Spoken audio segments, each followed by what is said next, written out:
terms of الكورس بحد ذاته. اوكي شو عم نعمل نحن؟ عن شو عم نحكي basically؟ نحن عم نحكي عن شيء اسمه civilization. And civilization منا اكيد تعرفوا انتم عم نستعملها بالكلمه بالمعنى التقني تبعها. يعني منا ابدا عم نحكي عن شيء value judgment jugement de valeur، ما عم نحكي عن شيء اخلاقي انه هيدا civilized هيدا متوحد، شيء ليك شو هيدا civilized ولك هيدا شو متوحد. no nothing of the sort. واصلا civilized people have shown propensity towards as much savagery as you want. اشرس عالم هن civilized people. اوكي so وصلوا العنف لدرجه of rationality ما كانت ابدا وصلت لها humanity before civilization. عن شو عم نحكي لك؟ عم نحكي عن thing that emerged out of the Paleolithic. في مرحله اللي هي اذا بدكم 99% من تاريخ البشريه، شيء 4 ملايين سنه من تاريخ البشريه، هي ما يسمى الباليوليتيك. اوكي اللي ما يسمى الحضاره هو شيء 5000 سنه من تاريخ البشريه. هيدي ال 5500 سنه من 5300 سنه من تاريخ البشريه اذا بدكم هي ما يسمى الحضاره proto civilization and civilization. اوكي يعني مرحله كثير صغيره، وهيدي المرحله الصغيره نحن عايشين فيها لدرجه مثل السمكه عايشه بالمي ما بتلاحظ انها عايشه بالمي. الاشياء اللي بناخذها نحن انه ما نفكر فيها we assume to be correct true هن اشياء are exceptions، هن des exceptions على رجل، مش الرجل. الرجل جنرال ما كانت ابدا هي الحضاره. ومش انه لانه بالحضاره في عندنا 7 مليارات زلمه، بينما بالبيريد اللي هي البيريد تبع البري سيفيلايزيشنال بيريد كان عندنا مليون ومليونين، معناتها انه السيفيلايزيشن هي الستاندرد. ابدا ما لنا ستاندرد. يعني نحن بعد بتفكيرنا في elements بنتشارك فيهم بشكل اساسي وبنستعملهم اساسيا، يعني بنستعملهم fundamentally بيننا وبين جماعه مثل الهومو سابينز الكرومانيانز اللي هن اليوروبيان هومو سابينز، نستعملهم الارجح كمان مع النياندرثالز، نستعملهم مع الهومو اريكتوس. يعني بعد في elements بعد في elements من الاسترالوبيثيكوس. يعني هالقد عتيقه القصه، بعدنا عنا اياهم لهلا. وعلى هول الاليمنتس ركبت الحضاره. الحضاره هي a manifestation, civilization is a manifestation of our animal nature. The separation between nature and civilization and nature, or rather nature and culture, is wholly artificial, complètement artificiel. Why? Because the same mechanisms that organize the world of nature are the mechanisms that organize culture. وشو هن هول الميكانيزمز؟ Well, it's Darwinian mechanisms. Darwinism as the central, one of those central principles of some physicists would describe it as a central principle of physics, of the material world, of the behavior of the physical world. And by the way, Nietzsche rejoins that in a sense. In a sense, although he falsely understood. He was more Darwinist than he thought he was. Anyway, but also in a cultural sense. It organizes culture. Now, the problem with this view, of Darwinian view of culture, is that it has been abused by idiots such as Hitler. It has been abused by people in Sweden, for instance, practicing absolutely cruel forms of birth control.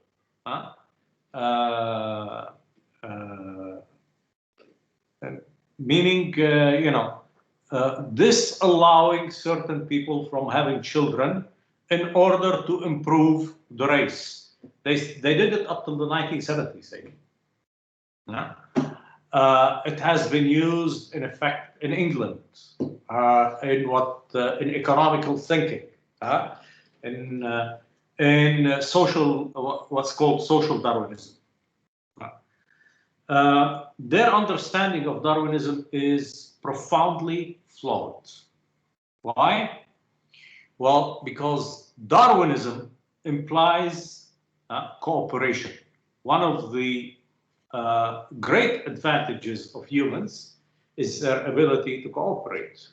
Darwinism implies the ability to sympathize. Darwinism implies the ability for morality. Well, how do you justify this? Well, when we say let's start there. When we say cooperation, you take a wolf pack. ضبع ضباع في حدا بيقول لكم ضبع hyenas. Okay. تاخذوا hyenas ضبع عظيم. The hyenas cooperate together. Why do they cooperate together? Well, لأنه it's much more efficient for them to hunt cooperatively than to hunt alone. So through cooperation, each one of them gets more food than they would have if they had been hunting alone. So that's the fourth form of cooperation. The second form of cooperation is morality. Let's call it ethics. The fact that this hyena walking in front is not going to be attacked from behind by another hyena. That's an ethic. Yes, it's instinctive, but it's ethical behavior in that sense. The same thing applies to humanity. Cooperation, people who are able to cooperate, why did civilization triumph over pre-civilizational hunter-gatherer societies? Well, because their cooperation, their form of cooperation was much more complex and much more efficient. But in order to maintain cooperation, so cooperation is in a sense a Darwinian advantage. But in order to be able to maintain cooperation, you need an ethic. You need a morality. In the case, this is the same in the case of hyenas, this is the case of wolves, this is the case of a pride of lions, always the same. But then you get something like sympathy. Well, what would be the advantage of sympathy? Well, humans, in fact, historically speaking, what we see is that they have been extending the circle of their sympathy. How do we see this? Well, circle of sympathy take something like Athena, for instance, Athens. The circle of sympathy was among men. This is the people who you fight for, who you sympathize with, who you consider to be your equal, you consider to be a reflection of yourself. So you treat them as you would treat yourself. You view them, you understand them. This is where the sympathy plays a role. You understand them as using your understanding of yourself. And this is what we always do. In order to understand others, we use our understanding of ourselves.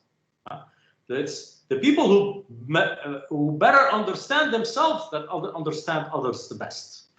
Azim. Okay, so what happens? This is in Greece. You have a lesser, let's call it lesser circle for these men, a lesser circle of sympathy for women.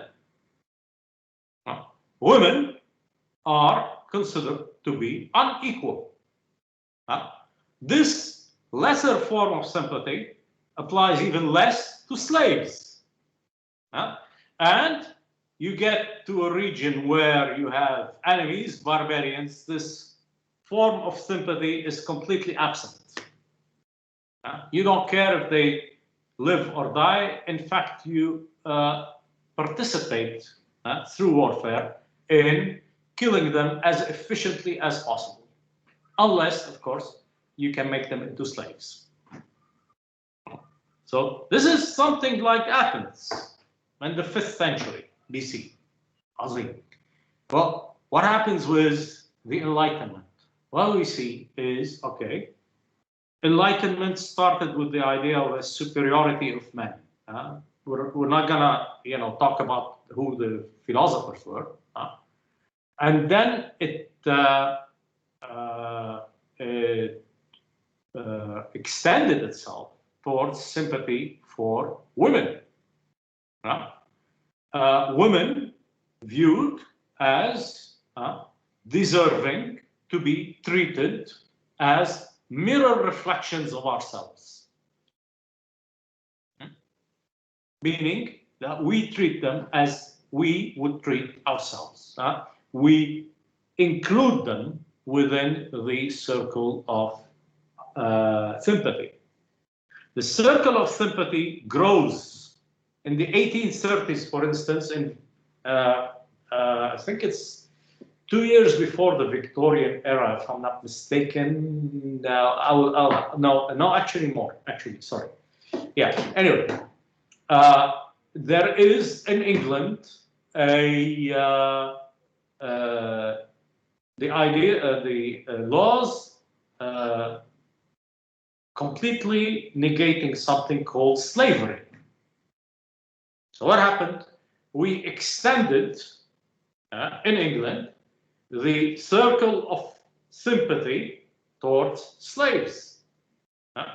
And then you get in the 1940s and the 1950s, the 1960s with people such as Lovejoy, for instance, an extension of the ideal of sympathy towards nature. What is the advantage of this? Well, the extension of the idea of nature, of sympathy towards animals, for instance, the refusal of animal cruelty, the regulation of the hunt, what it did was preserve the environment. By preserving the environment, we are essentially preserving ourselves. So what seems to be a counterintuitive approach is actually very useful to us as humans. By extending our circle of sympathy to nature, to animals, to wolves, to lions, to rhinoceros, to etc., what we have done is, in fact, protect the branch upon which we lie, upon which we're standing. We've stopped, cutting off the branch on which we lie. So we are, in fact, protecting ourselves. So what do we see then? Well, when we say we are protecting ourselves, this is, again, a Darwinian strategy of survival. Extending sympathy towards nature, protecting the environment, wolves, lions, even trees, grass, forms of flowers. You've all heard of this. There are laws in Lebanon even, protecting animals now. By doing that, what did we do? We protected our environment. By protecting our environment, we have, in fact, gained a Darwinian advantage for our survival. So what do we see then? What we see then is that the idea of Darwinism is in no way opposed to what some, including me, might describe as the best in humanity, which leads us, in effect, to the maintenance within of violence. All violence also is also maintained within the within humanity. And sometimes, in effect, some might argue, perhaps rightly, necessary violence. Violence in order to maintain the state, from internal and external threats. So what is it that we are seeing? What we are seeing is the extension of the same mechanisms that organized the world of nature into something that humans call culture. Well, what is the advantage of culture? Culture cannot, in fact, escape the limitations of Darwinism. It cannot. We might like to imagine a world where, you know, things don't get, where all points of view are equally accepted. This is the relativism of postmodernists, where all cultural manifestations are treated with reverence and respect. Yeah, but if you create a world like that, you're going to have to accept a world where female circumcision, for instance, khitan al-nisa, is something that's acceptable. And if you extend your circle of sympathy to these girls getting, you know, khitan, you have to refuse that practice. If you accept all cultures, all cultural practices, you have to accept headhunting. In the Amazons, for instance. Okay. If you accept headhunting, well, you have to live with the consequences of this. So cultures in their mutual connections are, in fact, cultural practices enter into competition with each other. And which cultural practice wins? Well, the ones that give its practitioners an advantage. And this is something that was understood by both somebody like Condorcet and later on by somebody like Marx when he described in his manifesto, when he described the role of industrialization. He says, yes, there will be societies that refuse modernity, which he defined at that time as industrialization, the beginnings of industrialization. But what will happen to these societies? Well, industrialization gives the societies that practice it enormous Darwinian advantage. They can make more weapons, more efficient weapons. They can make more numerous weapons. Their ships are stronger. Their communication links are stronger. They manufacture more goods, etc. Their population are less hungry, etc. Against populations that refuse industrialization.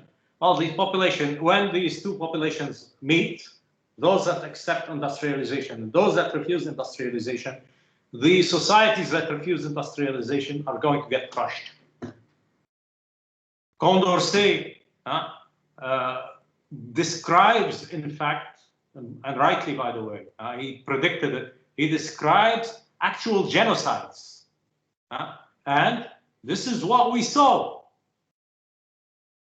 There was, in effect, genocides, practices practiced in regions, for instance, such as the Congo, when a more technologically advanced Belgian society took control of Congo and committed one of the most atrocious genocides of in history.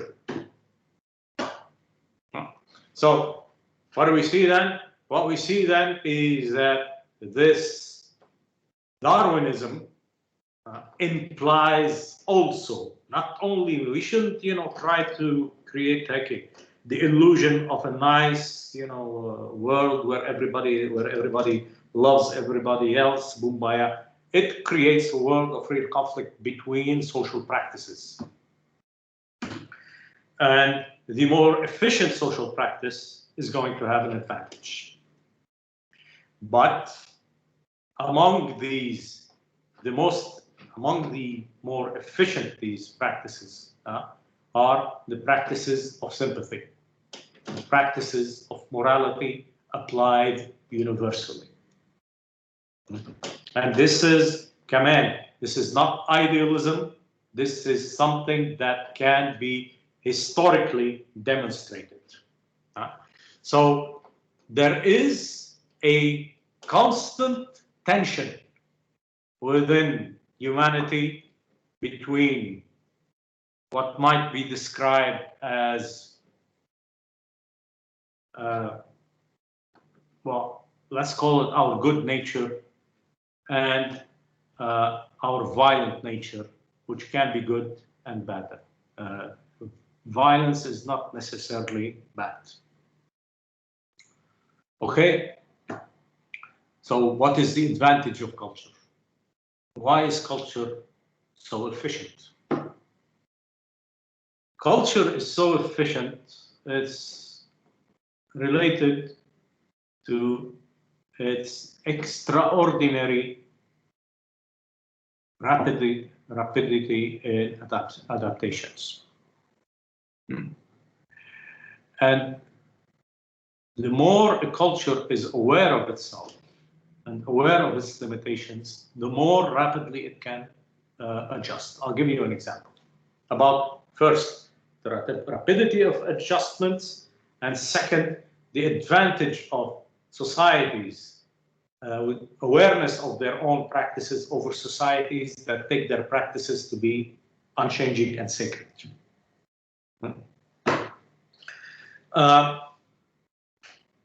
Take something like today, the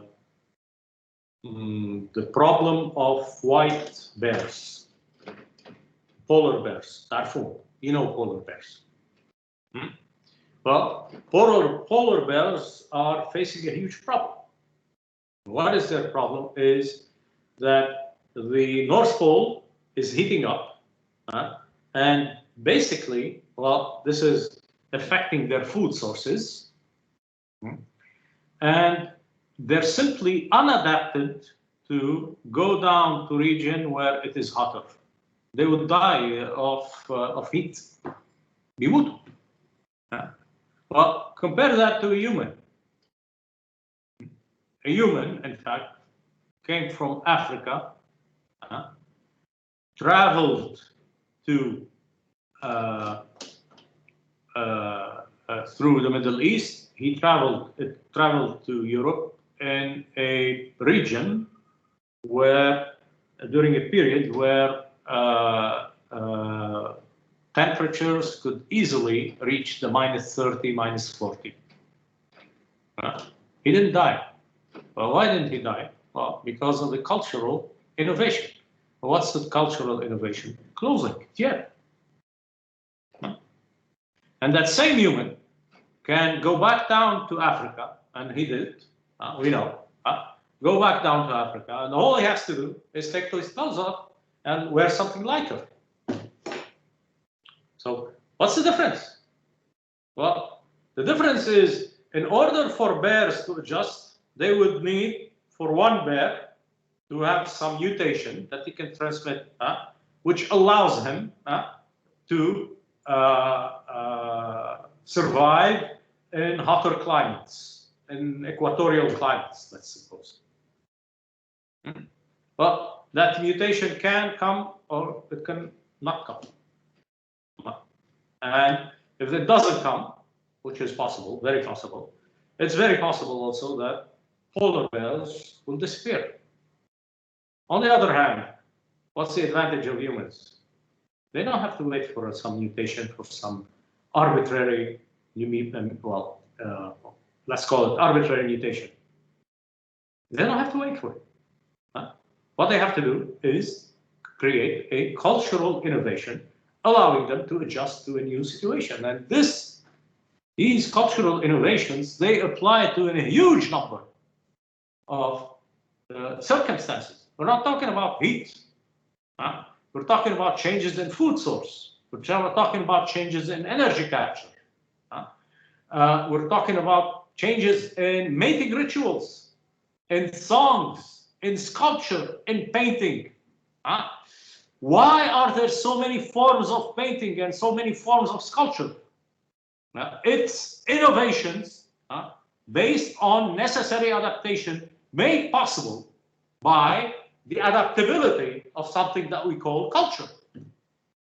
And this is why we are so crushingly dominant over all other animals. Except for a few animals that have approached something what we might describe as protoculture or culture, but very, compared to us, very primitive. Most animals don't have that thing that we call culture. So their ability to adapt is nothing compared to us. This is why we have to control ourselves now and not completely destroy the environment, because the environment has not seen anything as efficient as we are. So this is the first. But in cultures and the competition between cultures, because we're not only competing with animals, we're competing with each other. Cultures are competing with each other. Human groups are competing with each other. In this competition between human groups, some practices, some human groups have achieved what might be described as metacultural thinking, meaning a cultural approach to culture. They not only think, they think about how they think. They not only practice culture, but part of their cultural practices is thinking, criticizing, evaluating, assessing their own culture. Why is that an advantage? Well, you take something like the Enlightenment in the 18th century. The Enlightenment in the 18th century operated a large-scale criticism of European culture. That large-scale criticism of European culture led to the rise, in fact, the protection of the rise of something that we call science, the scientific method, the rise of technology, the rise of the free market, the rise of a culture opposed to slavery, a culture opposed to the subjugation of women, to the inferior status of women, a culture that is attempting to protect its own environment and has spread the ideas of environmentalism throughout the world. Yani, a culture able to criticize itself. In opposition to that, a culture unable to criticize itself. What happens to it? We know what happens to it. Cultures unable to criticize themselves, what happens to it is that they fall behind. They are unable to adapt to changes. Every change that they need to make has to be negotiated extremely painfully, extremely slowly. نسمح للنسوان يسوقوا ايه يما لا مشكل طويل عريض. This is what we see. So what happens to these cultures? They're unable to adjust to the enormous changes that we see in the world. So in their competition with cultures such as the Europeans, of course, what's going to happen? Well, they're not going to be the dominant ones. A culture that refuses to examine itself is in trouble. In trouble, if it's in fact completely isolated in some island, in some desert, then nothing's going to happen to it. But once it enters in competition with other cultures, يعطيكم العافية. Goodbye. It loses. And we have seen this again and again and again and again in what we call modernity. But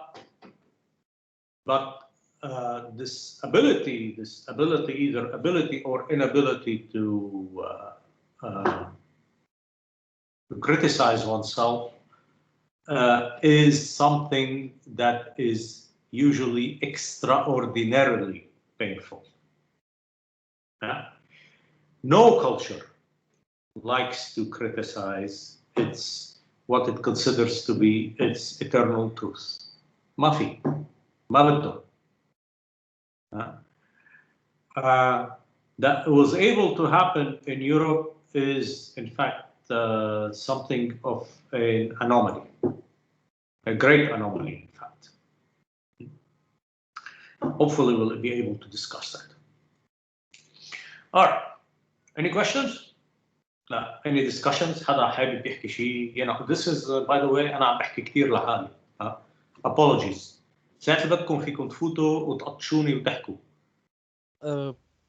Yeah. Yes. Go ahead. Yes, sir. I had one question actually a while ago, and I think I still remember it a bit. Yeah. Go ahead. كان بدي أسأل إنه how do the cultures that believe in progress and believe in the idea of the circle of sympathy and extending our sympathy because that will lead to their advancement, these same cultures deal with violence against other cultures? Absolutely. Sure. This notion that there will be some ideal culture is, in fact, practically impossible. Nietzsche once said something very intelligent, and it's still here. He says, if a group wants to impose love upon humanity, universal love upon humanity, in order to do that, it's going to have to use violence, wars. Absolutely correct. So we shouldn't try to discard the contradictions that are found within cultures, within history. That the same cultures that apparently believe in the universality of human rights are not practicing human rights. And talking about on the state level. But what do we see? What we see is that the spread of their ideas, their ability to defend, to maintain themselves, is able to spread their ideas, ensure that their ideas have a certain continuity. Defending themselves, they are using violence. But this ability to defend themselves and the spread of their ideals, in fact, can make even countries that are, in some cases, opposed to them, have to adapt their ideas. Let's start with something like industrialization. Think of it this way. Even the countries that were opposed to the civilization, the industrial civilization, they had to adopt industrialization in order to survive. So They entered into conflict with each other, X killing Y, Y killing X, etc. But the idea, the very idea of industrialization spread through the planet. Well, you see the same thing with things such as, for instance, the refusal of slavery. Yes, the British engaged in horrifying warfare. The Americans engaged in war, still engaged in horrifying warfare, etc., etc. But the refusal of slavery that they proposed is today almost universal. Almost universal. The same thing with the status of women. Think of the status of women in Lebanon. The difference between the 19th century, the women in Lebanon in the 19th century, and the women in Lebanon today. You remember, I think we talked about that. Imagine a woman in the 19th century telling her dad, oh, بابا أنا رايحة أظهر أنا وصاحبي. هيدا عم تحكي لها بيا بال 1830 مثلا. شو حيعمل فيها بيا؟ What is her dad is going to do then? كفن. هيدي إذا كنا متفائلين. هيدا تفاؤل. Well, today, 2020, a girl can come and tell her dad what? Dad, I'm going out with Steve. I'm going out with Shakib. I'm going out. Yeah. Yeah, okay. We'll come back before 12 or something like that. And she's going to say, no, not before, you know. That's how different it is. But how did that change? How did that come about? So, again, there is never in history anything that's fully good in the sense of what we classically call good, or fully evil in the sense that we classically call evil.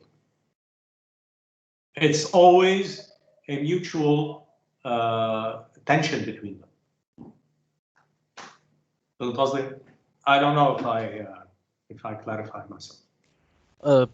So if I can, so I guess no, it's as if, the situation already existed, let's say, in many different scenarios in different countries, different cultures, and the ones who were examining themselves the most were the ones as if who came to the conclusion, let's say, that okay, خلاص, slavery is not helping us anymore. These people are gonna kill us in like 100 years. So خلينا نظبط الوضع, or with the equality, exactly. Okay, so it's a natural process, as if. المصلحة الشخصية, and this is where very important to discuss this, is that your المصلحة الشخصية تبعك, your individual interest is not necessarily, to work for your individual interest is not necessarily amoral. A country, for instance, that says, okay, it's in my interest as a country to allow 50% of our brains to enter into university, انه يفوتوا النساء على الجامعة. هذه مصلحتي. لأنه عم يعمل مصلحة، مش معناتها عم يعمل مصلحته يعني الشغل اللي عم يعمله is immoral، بالعكس. In some cases and very frequently المصلحة الشخصية أو المصلحة تبع السtate is in fact what is moral. So ما فيها الفرق الأساسي من الواحد إنه يشتغل لمصلحته أو إنه إنه يعمل شيء moral. There's no essential distinction between the two, opposition between the two. All right. So this is for an introduction. So let's describe. Let's take. Does anybody have any other things to say? Okay. I'm gonna keep recording those. So when you get to the recording, there's going to be like always this 10-minute hiatus, this 10-minute break where nothing happens. You know, you can use it to meditate. Anyway, after this 10 minutes, we're going to be do a panorama panoramic view of what we are trying to do. But I want you to understand something, that this is a seminar. And as a seminar, it should be much less strict, rigid than a class on the level which is the level of the BA. In other words, it should be based on discussion, and it's very possible that the directions of your discussions are going to lead us into completely unexpected directions. انه حدا يطلع بفكره تودينا لمحل ثاني كليا, and we should accept that. ليه؟ لأنه this class in fact belongs to you. This class, when you do that, when you're able to engage in discussion, you are able to take this class where into your interest in the sense of intérêt and in the sense of مصلحة takes you. Okay? Good? Good, بس إذا فينا يعني ما بقتش بالعربي لأنه أنا عم تابع كثير, بس أوقات بتضيع مني لأني ماني متمكنة من الإنجليش, بتضيع الفكرة لأرجع ألقط معك, بكون في مقاطع عندي راحت. طيب ذكريني. أنتوا بتمروا فيها هاي لأنه أنتوا تسلسل كامل, أنا بصير عندي تقطيعات فعم بقطش أفكار. No problem. اوكي. No problem. حجرب. مشكلتي أنا إنه هيدي مشكلة كل اللبنانية تريلينجوال, إنه بننقل من لغة للغة بلا ما نفكر. I know. بتحسوا علي. شفتي هلا؟ عملتيها أنت. أوكي. طيب. Thank you. لكن واحدة ثانية. لكن بدنا ناخذ 10 minute break. وبعد ال 10 minute break هيك بنعمل سيرفول على ذكروني, حكينا عن الترافاي مثل العاده. حكينا اكيد قلنا انه 3000 كلمه APA system اكيد etc. So 10 minute break.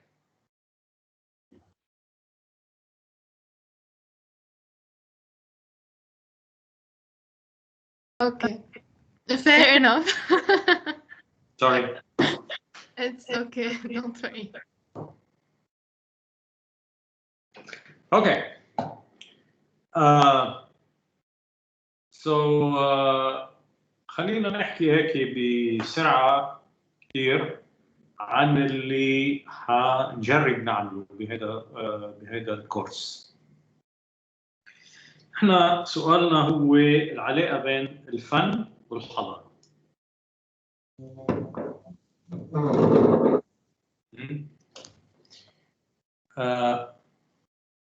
نفهم هيدي العلاقة بين الفن والحضارة. هيدي هون اوكي. اللي أول شيء بدنا نفهمه شو قصدنا بحضارة. بدنا نفهم شو قصدنا بحضارة. أحسن أبروتش هو الكومباراتيف أبروتش، المقاربة تبع المقارنة، مقاربة المقارنة. ليش الكومباراتيف ابروتش احسن شيء؟ لانه بتفرجينا الاختلاف، بتفرجينا كيف يعني ما في شغله بالكون موجوده إلها معنى الا المعنى تبعها in relation to something else. Meaning is always meaning in relation to something else. Okay? So وقت بدنا نحكي عن شغله مثل الحضاره بدنا نفهمها بالشغله اللي هي لها علاقه فيها، اللي اجت قبلها، واللي مشان هيك حنجرب نفهم العصر الحجري الباليوليتيك، وحنجرب نفهم بالعقل البشري as manifest in the Paleolithic، كما يظهر بالباليوليتيك. And I say we try to understand in the human mind as it manifests in the Paleolithic artifacts and artworks. الأغراض والفنون كيف هيدي حضرت how it prepared for something that we call civilization، كيف حضرت لشيء اسمه civilization. what is it in our mind that made civilization possible? شو هو اللي بالعقل تبعنا اللي خلى شيء اسمه civilization possible? How is that possible? ليه؟ ها؟ نعرف, we know around us something called civilization. We see everywhere its manifestations. بنشوف مظاهر تبعها. طيب شو اللي يشرح هدول المظاهر والشكل الجيومتريك تبعهم, particular شكل تبعهم, الاورجانيزيشن تبعهم. ها؟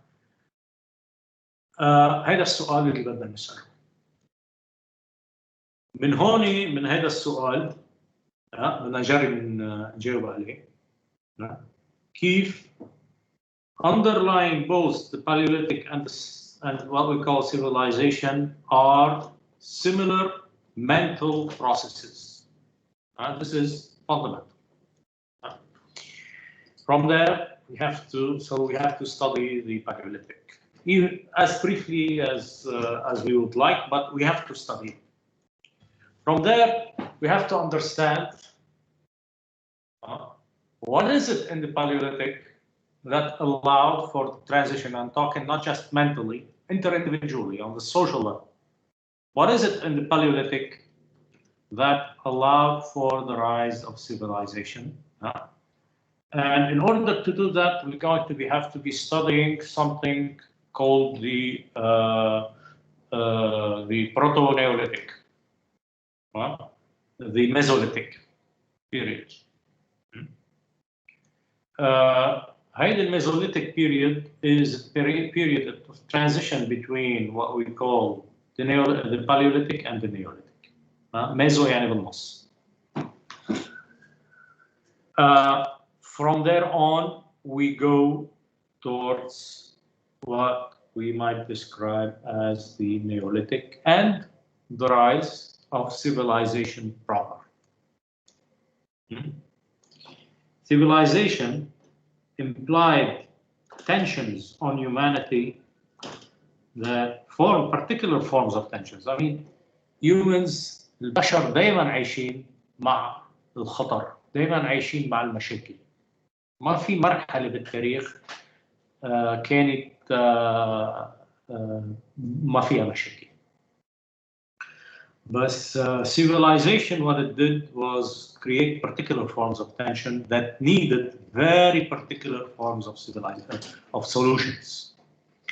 And it's these solutions that are, in fact, what we really describe as civilization. And these solutions, it's very important to understand, is that they did not emerge fully consciously.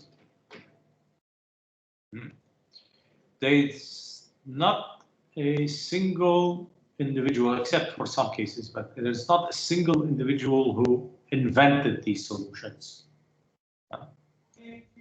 They emerged as a particular form of adaptation in which humans excel, which is inter-individual adaptations. يعني تأقلمنا على بعضنا. We adapted to each other, and by adapting to each other, our adaptation to each other is, in fact, at the same time, an adaptation to an external reality to us, a reality external to us as a group. So it's this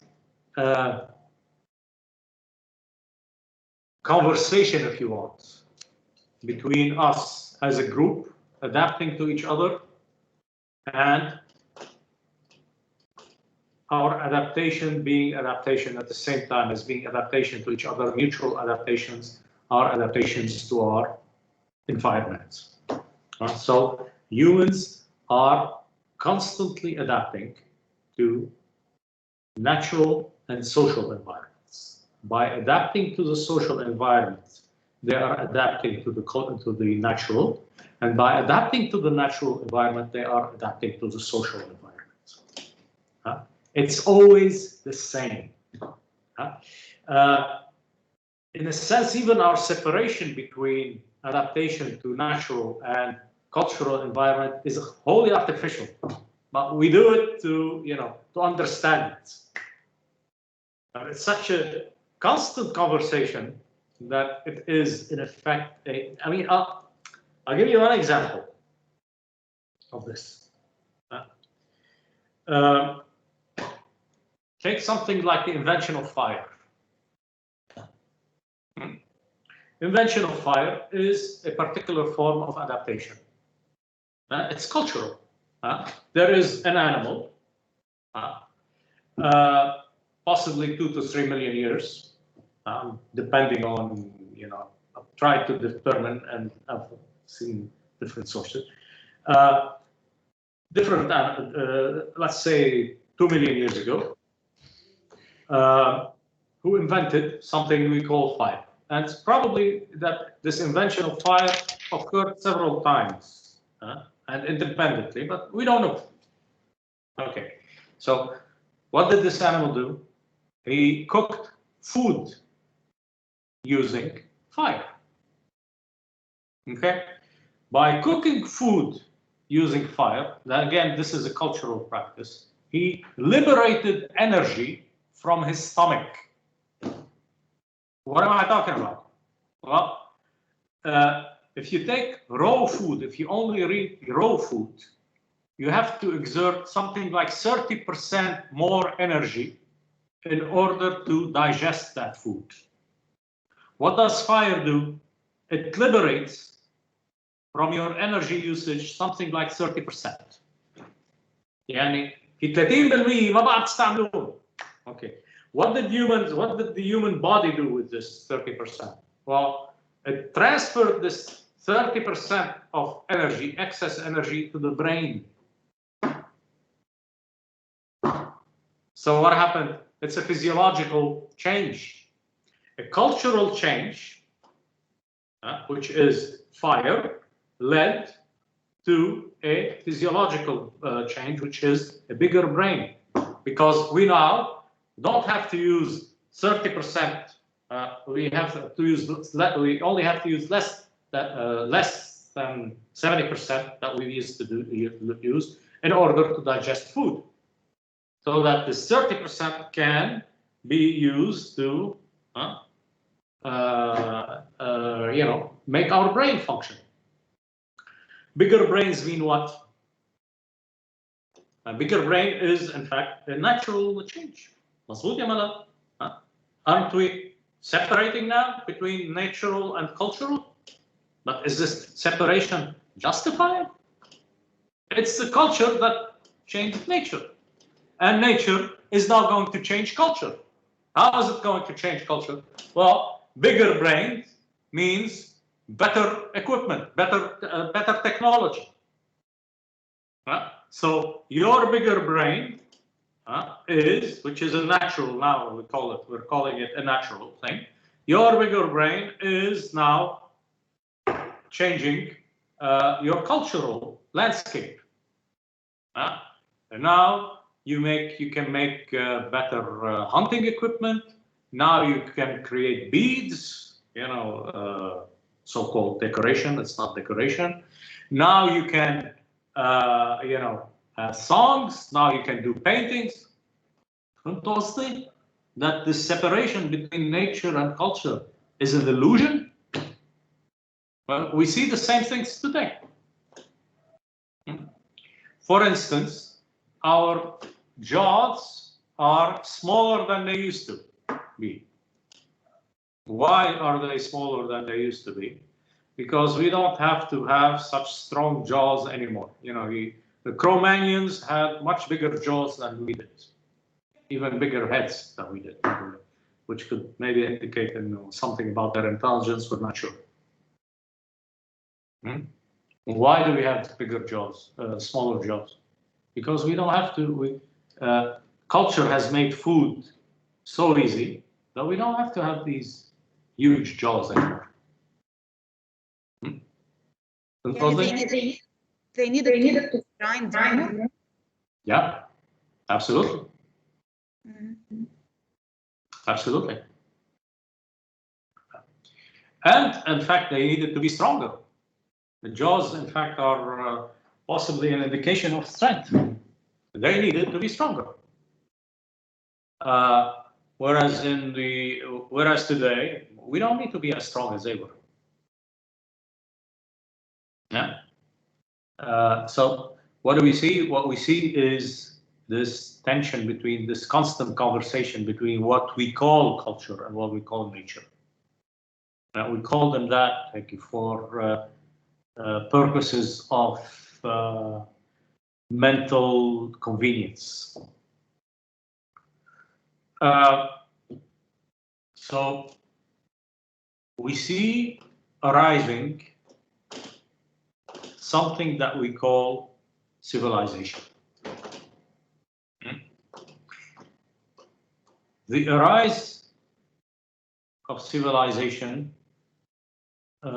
is an event of increasing complexity, a constant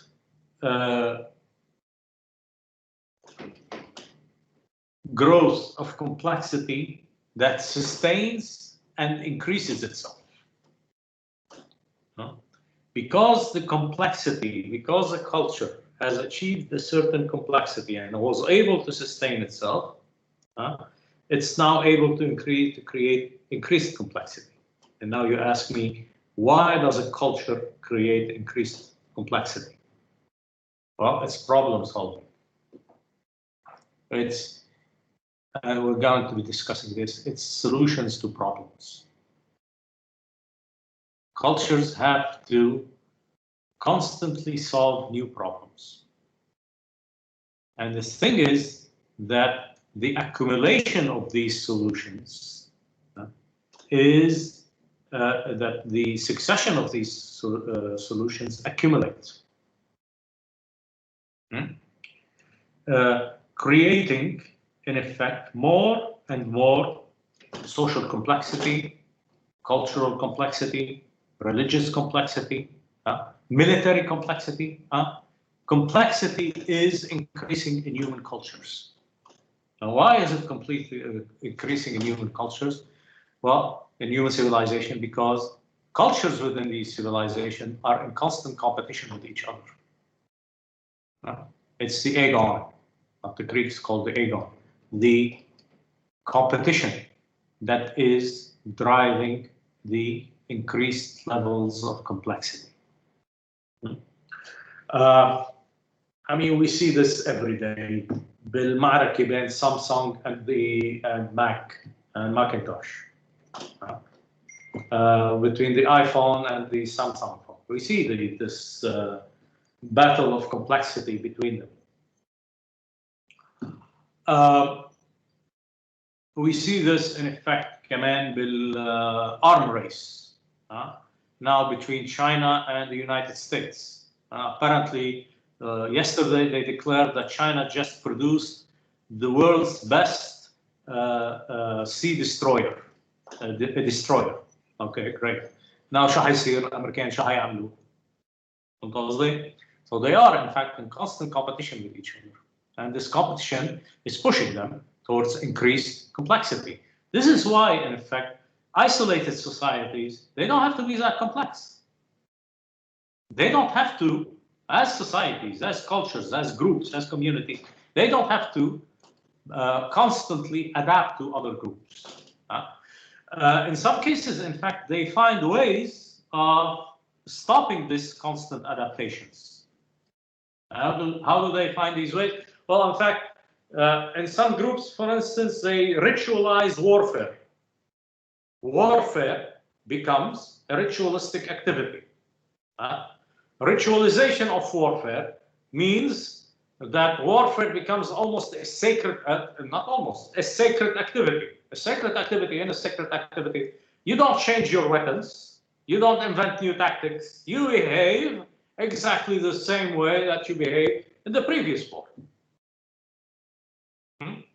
We see this in some tribal societies. These forms of ritualization. You see this in Lebanon, by the way. Well, at least I used to see this in Lebanon. how do they fight each other؟ واحد بعيط على الثاني بعيط على بصيروا يعيطوا على بعضهم and they start screaming at each other وفجأة مين بيتدخل السوسايتي وبيزحون عن بعضهم and they're continuing to scream at each other. fully ritualistic. ما تكون شايفينها هيدي شي 50 مرة؟ ما شايفينها. No? Okay. Well, I've seen it 100 times. Well, what are they doing? They are engaging in violence without having to engage in violence, without anybody getting hurt. That way, everybody preserves its. إنه أنا كل واحد بيحافظ على ماء الوجه. Everybody preserves his face, and nobody gets hurt. And that's it. It's a little drama. It's a little theater. It's a ritualization of violence. We have that in our society. Why do they do it in the first place? Well, في خلاف بيناتهم. There is a disagreement between them. They start to scream at each other, and they're going to go to blows to each other. Before they come to blows, the society intervenes and separates them from each other. And by the way, they're completely aware that somebody will come and stop them from hitting each other.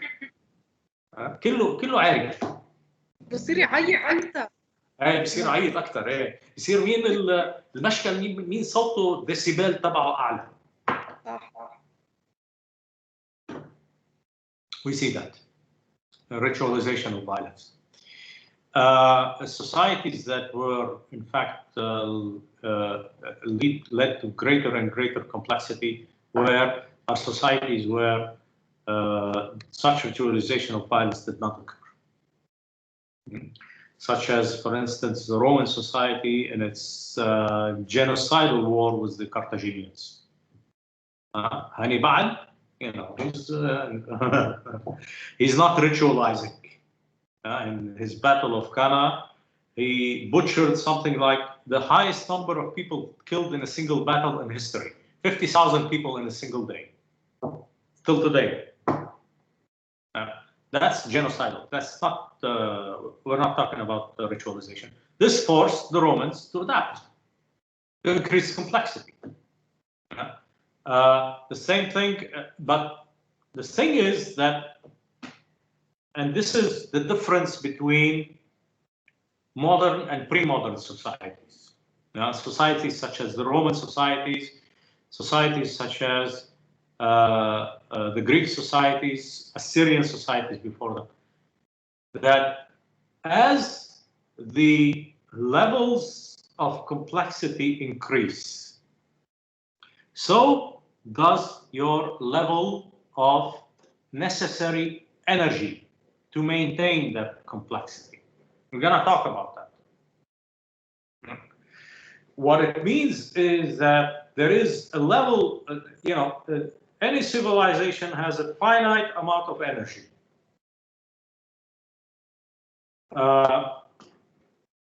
And what this means is that beyond, and the more complex your society is, the more energy it needs.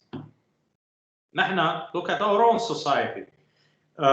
We are able to be so complex precisely because we have enormous sources of energy.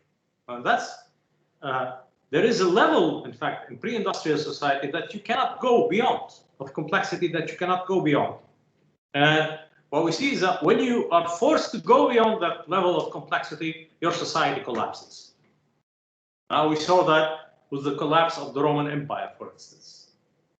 We saw that with the collapse of the Assyrian Empire, the Babylonian Empire, the Mycenaean Empire. Beyond a certain level of complexity, with your very limited energy resources, which is basically agriculture, your society is unable to maintain itself. Well, the difference with us is that we have greater amounts of energy, allowing us greater forms of complexity. greater increases in forms of complexity. And eventually with fission energy, which is coming, this is going to be the real energy source of the future, we are going to be able to maintain even greater levels of complexity than we have today. So I don't understand this. And we have a lot of energy sources. We have energy in petrol, in oil, gas, solar energy, hydroelectric energy, nuclear. This is levels of energy that they simply did not have. Okay, who are we? نحن modern people. Modern, okay. I'll give you one theory about by a guy named Joseph Tainter about the fall of the Roman Empire. Fascinating theory. And there is something like 960 different theories on the fall of the Roman Empire. I don't know all of them, but his theory, of course I don't know all of them, but his theory has it's so economic that it has the ring of truth to it. What he says is that because of the constant attack by German tribes in the 4th and the 5th century AD, constantly attacking German tribes, constantly attacking Roman borders, constantly adapting to Roman innovations. Romans had to increase their levels of complexity, administrative complexity and military complexity. On the most basic level, that they had to have more and more soldiers. Okay, more and more soldiers, you need to feed them. In order to feed them, you need to tax the peasants. The peasants, on the other hand, are living, the amount of food that they can produce is constant. So that the more food you take from the peasants, the less they have food to eat. So what do we see in the 4th and the 5th century? What we see, archaeologically speaking, are peasants in Gaul, which is the region of France today, suffering from malnutrition. Okay, suffering from malnutrition means what? Means that yes, you are going to be eating, but you are less resistant to disease. So that any disease that happens to you can kill you. So what do we see? What we see is depopulation. Less and less people planting the agricultural land in regions such as France, etc. Well, less people means less food being produced. Less food being produced forces the Roman Empire to take even more taxes, meaning that the peasants now have even less food to eat.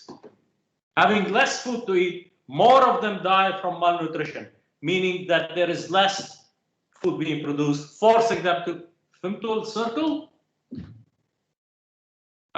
So what do we see? What we see is, because of Germanic pressures and others, of course, Russian among them, the Roman Empire could not sustain the level of complexity that it had to produce.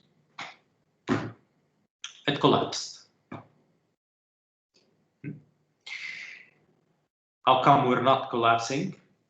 Because of oil, because of gas, electricity, fission, etc. No. What does this mean? What it means is that there is a fundamental break between us and them. So, the first element we will be studying is the Neolithic. The second element we will be studying is, in fact, the Mesolithic, the period preparing the Neolithic age, so Paleolithic, sorry, Mesolithic, and then the rise of the city, rise of complexity within the cities. With the rise of complexity within the cities such as leading to first the Assyrian Empire and then all of the rest of the empires, we are going to be reaching what we call the period of the Renaissance, which is one of the most revolutionary periods in history. And again, an intellectual revolution leading to changes on both the social level and the environmental level. So we're going to be studying the Renaissance to see, in effect, how civilization, a mutation in civilization, particular mutation in civilization, led to the rise of what we call modernity. And then from modernity, depending on where our discussions will lead us, I am very partial to studying manifestations of this modernity, including, for instance, feminism, including the rise of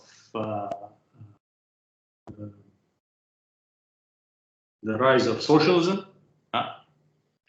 rise of liberal economies, and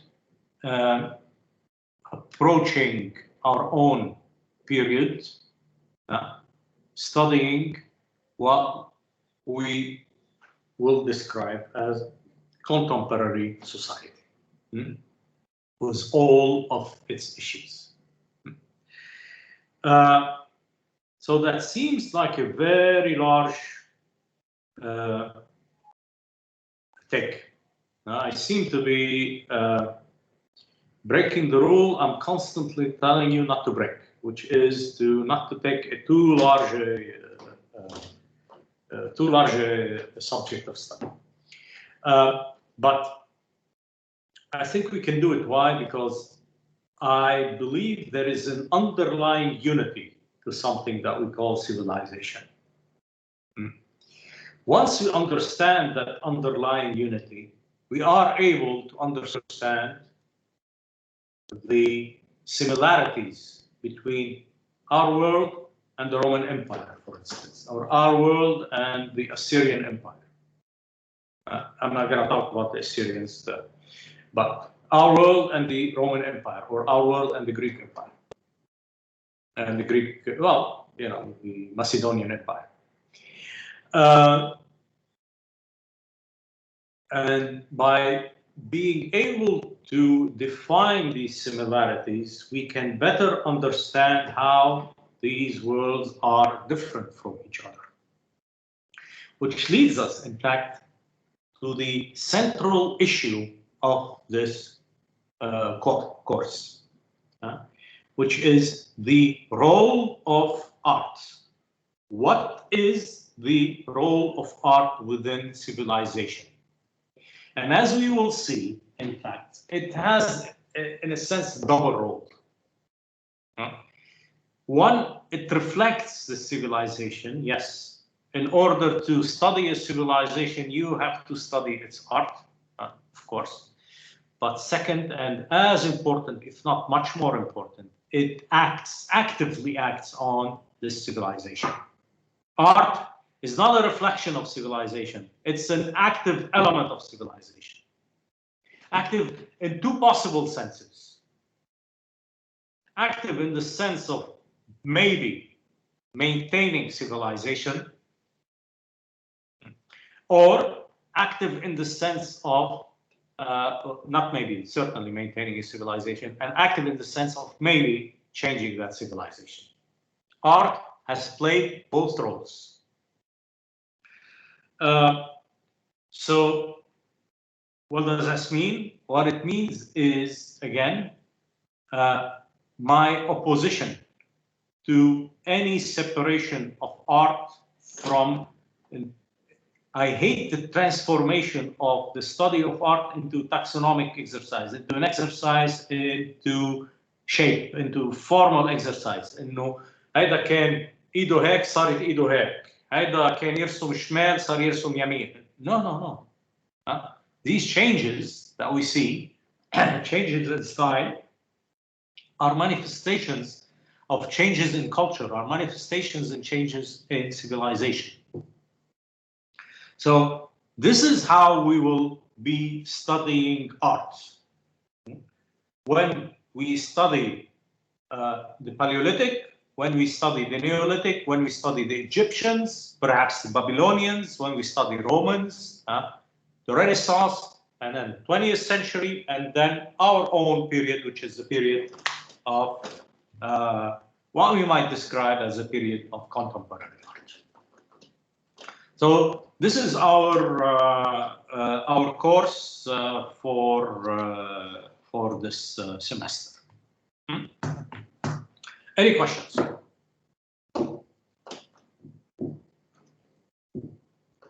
No. دكتور بدي اسال يعني لما بلشوا الكونتمبوراري ارتست يحكوا مثلا انا بفكر بالكرافت لما بلشوا عن المارجناليزيشن مش الكونتمبوراري قبل بالمودرنيتي يحكوا عن المارجناليزيشن اوف كرافت يمكن كانت لمصلحتهم يعني هن كان عندهم في سوسايتيز كانوا they lack these experiences صاروا يتهجموا على سوسايتيز ثانيين هن كانوا معتمدين على الكرافت كشيء للسوسايتي تبعيتهم كشيء. Well, we see this in Lebanese architecture. Lebanese architecture did not have architects. I'm talking about traditional Lebanese architecture. Did not have architects. It was craftsmen who built some of the greatest masterpieces in Lebanon. مظبوط يا ملا؟ ما كان عندك في شيء اسمه architecture بلبنان. These amazing houses that you see in Lebanon, were they created by architects? They didn't have architects. But what happened? In the 1920s, we started to integrate the notion of the architect. And what happens is that a separation grew between, and again, adaptation coming to new technologies such as cement. An adaptation grew to a change in the status of the builder. Whereas the معلم كان معلم المعلم هلا قوم يا معلم مشينا يا معلم صار something far less. By the way, this is you see that in the exodus of minds. يعني العقل اللي كان IQ, people with the highest IQ usually went to things such as carpentry because it's so, really difficult. And even الخياطة is extremely difficult. You have to have extraordinary spatial thinking to be a carpenter. يعني صار في criticism لهم الأشخاص. إيه صاروا أقل. marginalized ايه صاروا اقل marginalized they were, and you could marginalize them. فيك تسمحي لحالك to marginalize them because of the industrialization. You could هلا فيك في مين ما كان people of no great intelligence can in fact create something very simple. يعني ما عاد it's not something as extremely difficult as it was then. Then, in order to be a carpenter, you had to be something else. So the same people who were carpenters then are now the engineers. The same people who were the de facto foremen, the people who coordinated the building of the house, now became the architects. So what did we do? We, in fact, academically formalized functions that existed before, but we had to do it. Why did we have to do it? Because the complexity of modern civilization is so great that you can't simply rely anymore. You can't rely on the builders who built these houses, these masterpieces in the 19th century. You can't do it anymore. So, all right. Any other questions? Okay. فهمنا قصة الورك الريسيرش. انتم مبين الاساينمنت عندكم، انا مش مبين الاساينمنت عندي. شو هو؟ الاساينمنت مش مبينة عندي. خليني اشوف. It's very easy. Let me check. It should be عندك. Microsoft Teams. Philosophy of Art and Civilization. Assignment.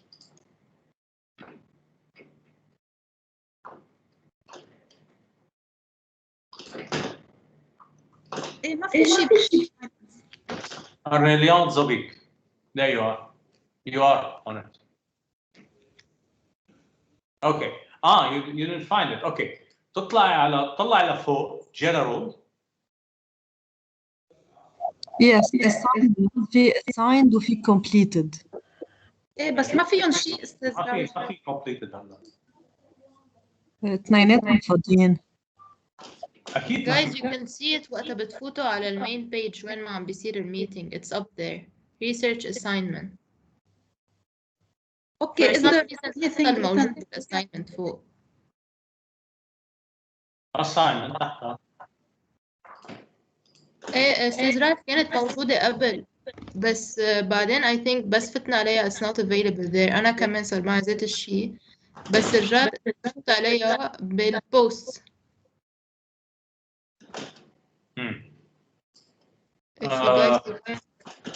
Hey, do me a favor. Send me. اعملوا لك screen shots وsend them. I'll try to see the problem. إذا في problem. يمكن it's problem of connection. أنا أوقات بيتأخروا تيظبطوا الأشياء. مهني Teams.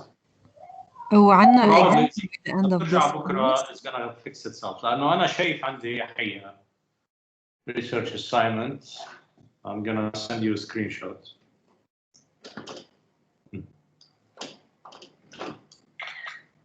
I'll send it على WhatsApp. Thanks, Chloe. I'll send it on WhatsApp.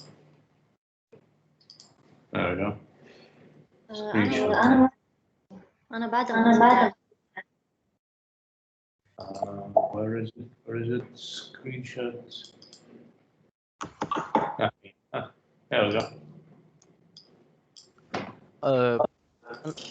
أنا كمان ما كان مبين عندي بس بعدين مثل ما قالت كلوي لما فتت على البوست and I said view assignment هلا صار عم بيبين على assignments. Yeah, here it is. زويك اسمك هون. شايفتي؟ ايه هلا بين مرة مطرح ما قالت لنا كلوي. Yeah, viewed. You just yeah. Okay. All right. So it's منيح هيدا التيمز أحسن من زوم. زوم سئيل. By the way, do we have an exam by the end of this class or just a research paper? Oh, Jesus. أنا ضد الإكزام but what can we do? Yes, you have to have an exam. والإكزام حاطينكم عليه يعني it's huge. I don't understand why, but إنه خلص we're gonna discuss this to not this semester, but yes, you do have an exam.